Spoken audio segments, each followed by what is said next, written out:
재개발 입문자 과정, 신축 빌라 투자 시 주의할 점 설명드리도록 할게요.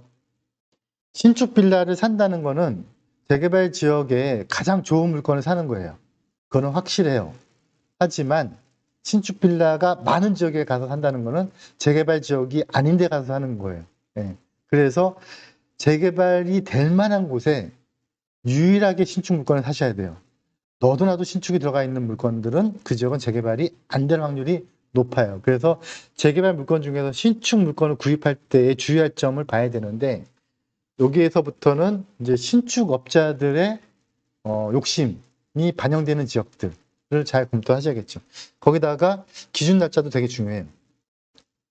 신축 빌라가 만들어지는 이유는 간단해요. 이거는 우리가 투자할 때 되게 중요한 포인트가 되는데, 예를 들어서 내가 지금 1,000만 원을 가지고 있다. 그러면 1,000만 원짜리 가지고 딱 물건을 하나 샀더니 재개발 지역에 나중에 9억 9천을 내면 33평 주겠대. 이런 물건이 있다고 치면 그래, 그럼 난 그 1,000만 원짜리 물건 사면 난 9억 9천 내면 어때? 나중에 아파트 받으면 되지. 근데 야 33평 준대. 네, 그러면 1,000만 원짜리 사야죠. 근데 33평 그 프리미엄이 1억이 올라. 그럼 난 1,000만 원만 투자해놓고 1억을 받는 거죠. 그런데 내가 9억 9천을 투자하면 33평 아파트 한 채 준대. 나중에 추가 부담하면 1,000만 원 내래. 이런 물건 사면 안 되지. 이건 바보죠. 바보가 아니고 돈이 없을 확률도 높죠. 그죠? 네. 그래서 일반적인 재개발 지역의 물건 살 때는 총 투자 금액이 10억으로 갔다면 무조건 초기 투자 금액이 적은 걸 사야 되는 게 맞아요. 그런 거에 신축 물건이 좋은 물건인 거는 100% 확신해요. 그 이유는 간단하죠. 만약에 대지 지분이 한 평이다. 그러면은 감정평가 금액이 1,000만 원 나온다면 10평도 1,000만 원 나오겠죠. 그러면은 권리가액이 1,001억. 그래서 나중에 입문자 과정이니까 천천히 해드릴게요. 그러면 나중에 아파트 5억짜리를 받으면 4억 9천, 4억의 추가 부담금을 내게 되니까 한 평짜리를 1억 주고 산다면 평당 1억 주고 사는 건데 총 투자 금액이 5억 9천으로 끝나요. 그죠?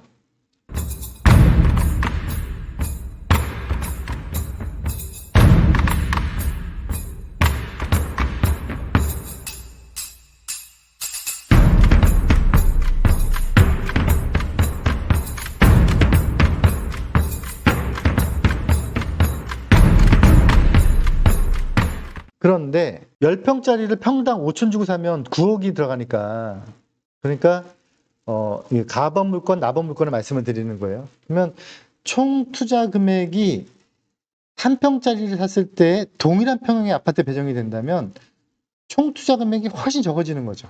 추가 부담금이 더 많겠지만, 그죠? 이해되셨죠? 그래서 한 평짜리를 4억 천에 샀을 때 이 빨간색 표를 보시면 가번 물건을 총 투자 금액이 9억이 되니까 요 옆에 있는 나번과 가번을 합해서 보면 총 투자 금액이 9억으로 갔잖아요. 그죠? 갔죠? 그러면 어떤 걸 사셔야 되죠? 총 투자 금액이 9억이야. 내가 입주 때까지 총 들어가는 돈이. 근데 한 평짜리는 평당가로 따지면은 4억 천이야. 평당 매입가가. 근데 나번 물건은 평당가 따지면 5천이야. 평당가가 얘가 훨씬 싸죠? 근데 총 투자 금액이 같잖아요. 그럼 어떤 거 사야 돼요? 평당 4억 천짜리 사야 돼요? 평당 5천짜리 사야 돼요? 4억 천짜리 사야죠. 왜냐하면 총 투자 금액이 같다면 초기 투자 금액이 적은 거 사야 되잖아요. 그쵸? 그러니까 얘가 4억 천이가 더 적잖아요. 그죠? 이 얘기는 무슨 얘기냐면 한 평짜리를 사서 평당 4억 천 주고 사는 게 입주 때까지 훨씬 유리하다는 거예요. 그러면 한 평짜리는 아파트 안 주고 10평짜리 아파트를 주고 하면 다른 얘기지만 똑같이 30평대 준다면 이거를 5억 주고 사는 것보다는 4억 천 주고 사는 게 이게 낫다는 거죠. 이해됐죠? 그죠? 그러니까 5천 주고 5억짜리 사는 것보다 평당 4억 천 주고 4억 천짜리 사는 게 총 투자 금액이 같으니까 나는 투자 금액을 그래도 처음 에쿼티는 9천만 원 더 싸게 살 수가 있는 거죠. 이해됐죠? 그래서 이거 샀어요. 재개발 지역에. 재개발이 안 된대. 그러면 꽝 되는 거예요, 얘는요. 이 얘기를 확장을 시켜보면 한 평짜리를 4억 천에 사는 거랑 10평짜리를 5천 주고 사는 거랑 총 투자 금액이 같다면 초기 투자 금액이 적은 거 사야 되는 거잖아요. 예? 요걸 확대해 보면 100평짜리 땅을 사서 10평짜리 10개 만드는 게 낫죠? 예? 그죠? 100평짜리 땅 5천 주고 사. 그럼 10평짜리 10개 만들어. 그러면은 4억 천에 팔 수 있는 거잖아요. 돼지 집은당. 100평을 5천 주고 사서 10평짜리 4억 천에 팔면 되는 거잖아요. 그죠? 그러면 건축업자들이 돈을 얼마를 벌어요? 네, 물론 공사비가 들긴 하지만 뭐 평당 5천 주고 사가지고 공사비 평당 한 2억 든다고 해도 2억 5천이잖아요. 그러면은 100평이면은 얼마 먹는 거야? 막 돈을 많이 벌잖아요. 그래서 이게 신축업자들이 이렇게 돈을 벌 수밖에 없는 구조예요. 재개발은. 네, 재개발은 지분이 작으면 돈을 버는 구조니까. 그러면 재개발 지역에 가서 이걸 하고 싶겠어요? 안 하고 싶겠어요? 하고 싶죠? 네, 그러면 어떤 일이 벌어져요? 노도가 깨져요. 그래서 그 지역은 재개발 지역이 아닌 게 돼버리는 거죠. 재개발 지역이 아닌 게 돼버리면서 그냥 개발이 끝나버리는 거죠. 네, 그래서 우리는 뭘 해야 된다? 재개발이 가능성이 높은 지역에 들어가서 신축 물건을 사는 게 맞다. 하지만 신축이 많이 될 지역을 사면 안 된다. 이게 제 오늘 핵심이에요, 핵심. 그다음 또 하나가 구조래 신조래 얘기인데 좀 복잡하지만 아주 살짝 하고 지나갈게요. 서울시에 가서 부동산에 들어갔어요. 입문자분들이니까 쉽게 편하게 설명드릴게요. 부동산에 들어가서 이 지역은 구조래 적용 지역입니까? 신조래 적용 지역입니까? 라고 물어보셔야 돼요. 그래서 신조래 적용 지역이다.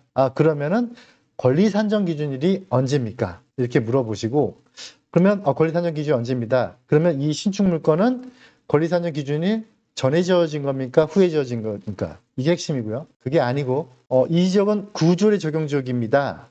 라고 하면 그러면 이 신축 건물은 언제 지은 겁니까? 라고 물어보셔서 구조래의 날짜를 다시 따지셔야 돼요. 정리 한번 해볼게요. 신조래 적용 지역이냐 구조래 적용 지역이냐라고 물으시고 그 다음에 신조래 적용 지역이라고 하면 권리 산정 기준일을 물으시고 그러면 그 날짜 전에 지어졌는지 후에 지어졌는지 그 다음에 구조래 적용 지역이라고 하면 그러면 구조래 적용 지역의 날짜 이전에 지어졌는지 이후에 지어졌는지를 반드시 물으셔야 돼요. 이게 이제 입문자 과정한테는 가장 핵심적인 내용이 되겠죠. 그래서 구조래 적용 지역이면 그게 또 건축허가를 또 언제 받았는지 이걸 따지셔야 되는데 복잡하죠.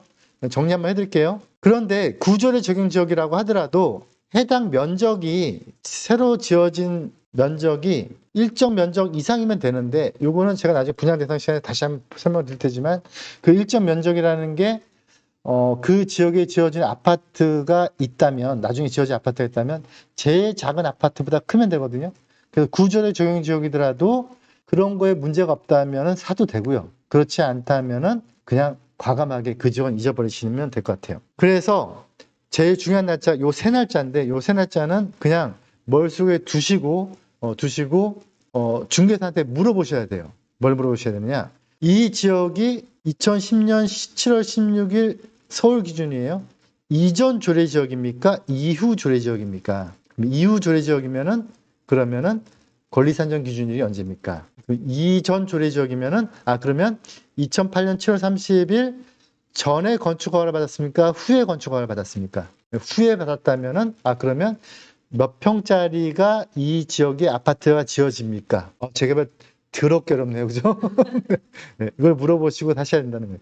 그런데 중개사한테 물어봤더니 중개사가 도대체 무슨 말인지 모르겠다. 그러면 그냥 커피 한 잔 먹고 나오셔야 돼요. 네. 그리고 저희 쪽에 저희 재개발 연구회나 저희 북콘TV에 유능한 중개사들이 많으시니까 이 중개사님들하고 거래하시는 게 맞아요. 그리고 이렇게 복잡한 날짜들이 있는데 이 날짜들을 제가 다 이 입문자 과정에서는 해드리지 않을 건데 적어도 이 자료를 가지고 계시다가 이 자료에 해당되는 지역의 물건인 이거나 해당되는 지역의 상황이라면 중개사한테 물어보셔야 돼요. 그런데 중개사가 이걸 모른다. 그러면 또 똑같아요. 그냥 문 열고 나오셔야 된다는 거죠. 그리고 또 하나 이것도 나중에 한 번 더 정리해 드리는 시간이 있겠지만 이게 도심 공공주택 복합이냐 공공재개발이냐 신속통합이냐 신속통합도 1차냐 2차냐에 따라서 권리산정 기준이 다르고요.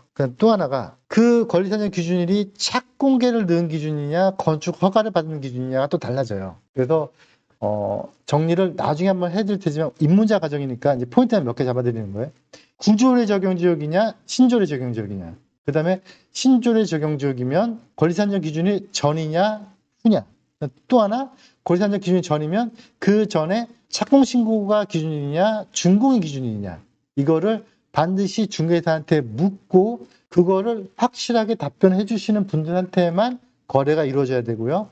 그런 신축 물건만 사셔야 돼요. 그게 아니면은 거래하시면 안 된다는 거죠. 그러면 나중에 물딱지가 될 확률이 있다는 거예요. 권리산정 기준일은 서울시에 공고가 나오는데 일반인들은 이 공고문을 찾기가 어려워요. 이게 서울 15의 고시가 되거든요. 그래서 찾기가 어려워요. 이것도 서울시에 제안을 해서 좀 더 찾기 편하게 해야 되는데 아직은 찾기 편하게 정리해 놓은 데가 없어요. 근데 서울 15를 다 이렇게 하나 지역별로 보고 이건 가리봉동이면 또 날짜를 보고 할 수 있는 사람들이 많지가 않거든요. 일반인들도 찾기가 힘들어요. 근데 그러면 그 중개사들은 당연히 알아야겠죠. 아는 중개사하고 거래하셔야 된다는 거예요. 이런 것조차도 모르면 재개발 투자를 아예 생각을 안 하셔야 된다는 거예요. 지금 우리는 재개발을 투자하기 위해서 입문자 과정으로 부자되는 콘텐츠 부콘TV와 함께 재개발 입문자 과정을 진행하고 있습니다. 반드시 저희 재개발 연구회와 부콘TV가 같이 책을 낸 재개발 전문 도서 책을 읽고 어느 정도 머릿속에 이게 흐름을 잡고 나서 그 다음에 중개사를 만나셔야 하자 없는 물건을 고르시게 될 것 같아요. 오늘은 이만 마치도록 하겠습니다. 수고하셨습니다.